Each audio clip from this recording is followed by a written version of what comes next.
The 2024 Cleveland Browns season is upon us. After winning 11 games and qualifying for the playoffs in 2023, the Browns will be looking to carry that momentum into the coming season. But before we completely shift our focus to 2024, let's take one last look back at the 2023 season. What better way to do that than through the annual Season in Review video? Yes, this year's video is coming out much later than usual, but better late than never, as they say. Plus, some of you out there might need some refreshing on what took place last year. So with all that said, let's get started.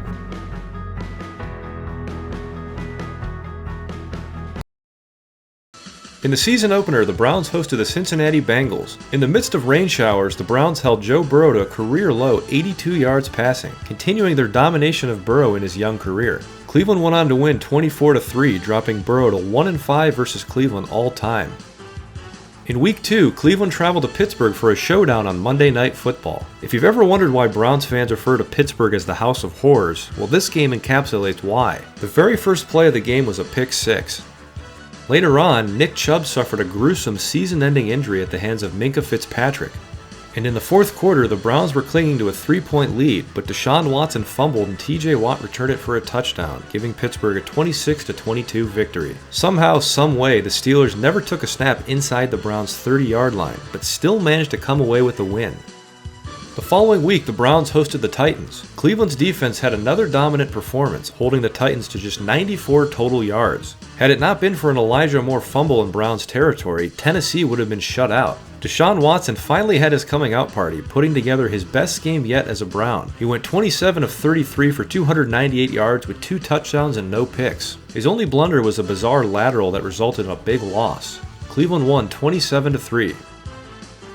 In Week 4, the Baltimore Ravens came to town. The Browns got surprising news before the game when it was announced that Deshaun Watson would not start due to a shoulder injury. Cleveland was forced to call on rookie 5th-round draft pick Dorian Thompson-Robinson. He played about as well as you'd expect, as the Browns were completely humiliated on their home turf 28-3. Cleveland only managed to cross the 50-yard line twice. After the bye week, the Browns hosted the undefeated 49ers. Cleveland was starting former XFL standout P.J. Walker at quarterback. On the opening drive, the 49ers went right down the field and took a 7-0 lead, and it looked like the rout was on. But after that, the Browns defense stepped up and made it a tightly contested game. Down 17-16 late in the fourth, the Browns, for once, got the benefit of some bad calls, which helped extend their drive. This led to a field goal, giving the Browns a 2-point lead. But Cleveland's defense almost blew it as they let San Francisco carve them up, setting up a game-winning field goal from 41 yards out. Fortunately for the Browns, the kick was wide right, and Cleveland, led by P.J. Walker, pulled off arguably the biggest upset of 2023. The Browns improved to 3-2 on the year. In Week 7, the Browns traveled to Indianapolis to take on the Colts. Deshaun Watson returned, but struggled mightily before re-injuring himself and leaving the game at the end of the first quarter. Myles Garrett had a monster game, including a blocked field goal and a strip sack that led to a touchdown. Trailing by 5 late in the game, the Colts appeared to stop the Browns' rally at the end, causing a strip sack of P.J. Walker. However, it was negated by an illegal contact penalty on the Colts. Following that, a pass interference call in the end zone set the Browns up at the 1-yard line. This led to a dramatic 4th down play where Kareem Hunt punched it in, just barely breaking the plane. Cleveland came away with a lucky 39-38 win, improving to 4-2. In Week 8, Cleveland traveled to Seattle to take on the Seahawks. The Seahawks jumped out to a 14-0 lead early, and it looked to be a long day for the Browns. But Cleveland, who were once again led by P.J. Walker, got themselves back in the game and made it competitive. By the end of the third quarter, the Browns had even taken the lead. But with a little over 2 minutes left in the fourth quarter, Kevin Stefanski made a questionable decision that cost his team. On 3rd and 3, Stefanski elected to put the game in the hands of P.J. Walker, rather than keep the ball on the ground. The result was a deflected pass that was intercepted. Seattle marched right down the field and scored the go-ahead touchdown with 38 seconds left, giving them a 24-20 victory. The heartbreaking loss dropped Cleveland to 4-3 on the year.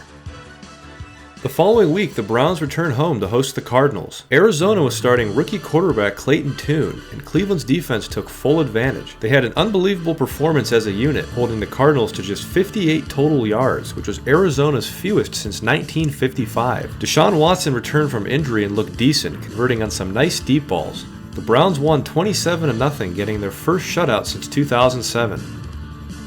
In Week 10, Cleveland took a trip to Baltimore. Deshaun threw a pick 6 on the second play, and then Ravens running back Keaton Mitchell broke off a 40-yard touchdown run to put the Ravens up 14-0. But the Browns got themselves back in the game with a number of field goals and eventually some touchdown drives. Down 7 in the fourth, Greg Newsome made the biggest play of his career when he picked off a tip ball and took it 34 yards to the house. After that, Deshaun Watson, who was spectacular in the second half, going 14 of 14, led the Browns on a game-winning drive that ended with a 40-yard field goal from Dustin Hopkins. Cleveland got a huge division win on the road, 33-31, improving to 6-3 on the year. In a shocking twist, it was announced a few days later that Deshaun Watson would miss the remainder of the season due to a shoulder injury, a different injury than the one that had been nagging him before. Rather than go back to PJ Walker, the Browns elected to give rookie Dorian Thompson-Robinson another shot, and he was named the starter going forward. In Week 11, the Browns hosted the Steelers. Voice of the Browns, Jim Donovan, returned to the radio booth after being absent since Week 1 due to a relapse with his leukemia. Cleveland started hot on defense, getting what should have been 2 safeties on Pittsburgh's first 2 plays. DTR looked much improved from Week 5, and he led the Browns to a 10-0 lead at the half. But the Browns went ice cold on offense in the second half, and Pittsburgh recaptured the momentum on a 74-yard touchdown run from Jaylen Warren. With the game tied at 10 late in the fourth, Pittsburgh had a chance to win the game, but Kenny Pickett threw it deep where nobody was home.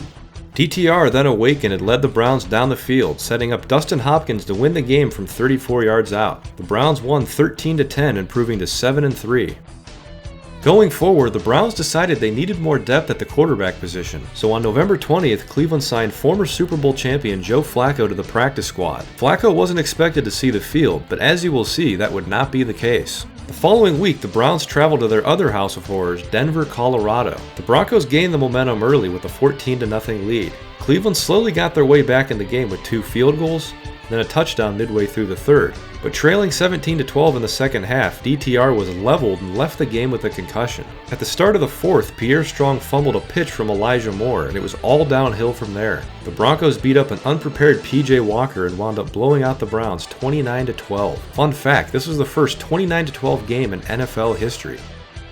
In Week 13, Cleveland took a trip out to Los Angeles to take on the Rams. Due to DTR's concussion the week prior, Joe Flacco made his first start for the Browns. Flacco looked very polished, tossing a 24-yard touchdown to Jerome Ford on the opening drive. But Cleveland's defense struggled mightily with Denzel Ward absent and Myles Garrett not being 100%. Trailing by 1 late in the fourth, Joe Flacco went for the home run ball but was picked off by former Brown John Johnson, which set up a Rams touchdown. The Browns then failed to convert on a 4th down deep in their own territory, which led to another Rams touchdown, putting the game out of reach. The final score wound up being 36-19, which wasn't indicative of how close the game actually was. Cleveland fell to 7-5.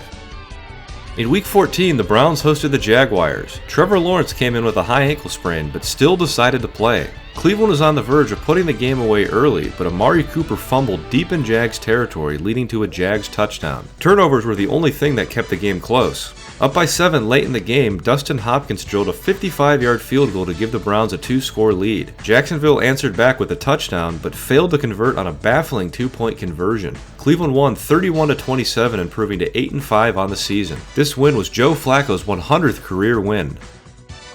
The following week, the Browns hosted the Bears. Joe Flacco played sloppy for most of the game, throwing 3 picks. Cleveland found themselves down 10 late in the game, and it looked like it was over. But Flacco connected with Marquise Goodwin on a 57-yard bomb, setting up a field goal. And later, Flacco made an unbelievable throw to Amari Cooper for a 51-yard touchdown. And after that, Flacco connected with David Njoku, setting up a go-ahead field goal with 32 seconds left.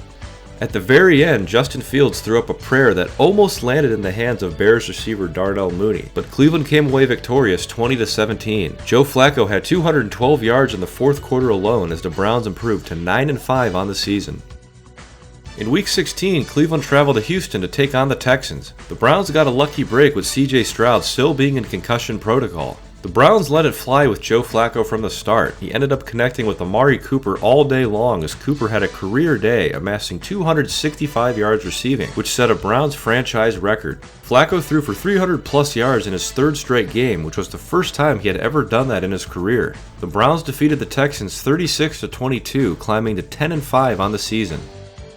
In Week 17, the Browns hosted the Jets on Thursday Night Football. The Browns and Jets combined for 51 points in the first half, with the Browns leading 34-17. but no touchdowns were scored in the second half as the Browns held on to win 37-20, improving to 11-5 and clinching a playoff spot for the second time under head coach Kevin Stefanski. Joe Flacco became the first Browns quarterback to ever throw for 300+ yards in 4 straight games. And in the season finale, the Browns traveled to Cincinnati to take on the Bengals. Cleveland was resting the majority of their starters after clinching a playoff spot the week prior. As a result, the Bengals thrashed the Browns in rather embarrassing fashion. The Bengals led 31-0 at one point, but 2 late touchdowns by the Browns to cut it to 31-14. That wound up being the final score as the Browns finished the season 11-6, securing the 5th seed in the AFC playoffs. Now it was on to the postseason. In the wildcard round of the playoffs, Cleveland traveled to Houston to take on C.J. Stroud and the up-and-coming Texans. The game started off fine with the Browns taking a 14-10 lead in the second quarter after Kareem Hunt turned a shovel pass from Joe Flacco into 6 points. However, the Texans quickly recaptured the momentum with a 76-yard touchdown on the very next play, completely taking the wind out of the Browns' sail. Down 24-14 in the second half, the Browns were threatening to make it a one-score game, but Joe Flacco threw an ill-advised pass that was picked off and taken back 82 yards for a pick-6. Then, on the next drive, Flacco was victimized by yet another pick-6, putting the Texans up 38-14, essentially ending the game. Houston went on to win 45-14, ending Joe Flacco and the Browns' epic magic carpet ride. And that was a wrap on the 2023 Cleveland Browns season. Obviously, it was a very bitter end to what was otherwise an incredible run that Joe Flacco took the Browns on. I think we all could have stomached losing a closely contested game to C.J. Stroud, but to come up short by 31 points was definitely a pill that was hard to swallow. Still, the fact that the Browns even made the playoffs considering the circumstances is definitely an achievement that should be celebrated. It will probably be a while before another team makes the playoffs while starting 5 different quarterbacks. So in the end, the 2023 Browns should be remembered more for what they overcame than for how their season ended. And I think that's something all Cleveland fans can agree on. Lastly, I want to talk about Deshaun Watson for a minute. Watson is heading into year 3 of his contract with the Browns, and obviously he hasn't lived up to expectations, so he's been a very easy target for jokes. But I'm not giving up on the guy. In his last 3 full games he played in are the reason why. In the Tennessee game, he had an outstanding completion percentage and nearly threw for 300 yards. In the Arizona game, he tossed 2 touchdowns, had no picks, and connected on some nice deep balls. And in the Baltimore game, he finished red hot, going 14-14 in the second half and leading the Browns on a game-winning drive. If you remember, after the Baltimore game, we all thought Deshaun Watson and the Browns were about to ascend, so I don't see any reason to think he won't pick up right where he left off. I know I probably have a reputation for being a bit of a shill for Deshaun at this point, but those are just my honest opinions. Plus, we have no choice but to give him all of our support. The future of the Cleveland Browns solely relies on number 4. Anyway guys, that's going to do it for the video. If you haven't already, please hit subscribe. Please follow me on X. Yes, it's X now. I keep saying Twitter. Follow me on Twitch, and please consider supporting me on Patreon. All of the links will be in the description. Until next time, I'm Ramen Robbie, and thanks for watching.